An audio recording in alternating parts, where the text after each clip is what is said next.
National news में आपका बहुत-बहुत स्वागत है। मैं हूं आपके साथ अबरार उल हक रहमानी।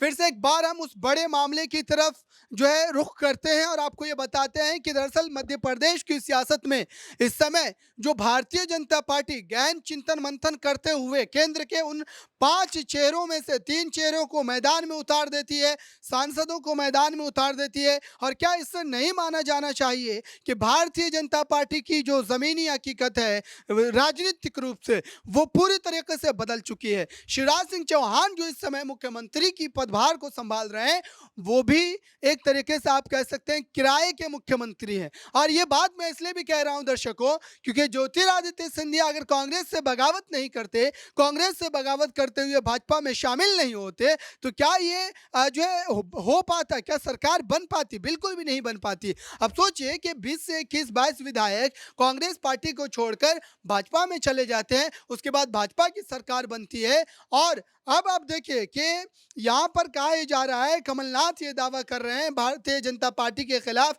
कांग्रेस पार्टी ये जो एक तरीके से ठोक बजा करके दावा कर रही है और ये कह रही है कि जनता जो है लाडली बहना जैसी योजनाओं से प्रभावित नहीं होने वाली है, क्योंकि चुनाव के समय आप जिस तरीके से रुपयों को बढ़ा रहे हैं, उस राशि की सीमा को आप लगातार बढ़ा रहे हैं और जनता को जो है लोभित दे करके कहीं ना कहीं अपने पक्ष में बनाने का प्रयास कर रहे हैं। ये तमाम खेल जो है वो चुनाव के ऐन समय पर आपको कोई काम नहीं देने वाला है। और इस समय आप समझिए कि मध्य प्रदेश की सियासत में साफ तौर पर कांग्रेस पार्टी के लिए भी एक कड़ी चुनौती है। कड़ी चुनौती यह है दर्शकों कि इस समय भले ही ज्योतिरादित्य सिंधिया को लेकर के कमलनाथ का वो बयान आपको याद होगा, जब कमलनाथ ने ग्वालियर में जाकर उनके गढ़ में जाकर के ये कहा था कि ज्योतिरादित्य सिंधिया कोई तोप नहीं है। और तोप नहीं है इसका साफ तौर पर मतलब ये कि कांग्रेस पार्टी उनके बिना भी चुनाव जीत सकती है। कांग्रेस पार्टी में इतना दमखम है।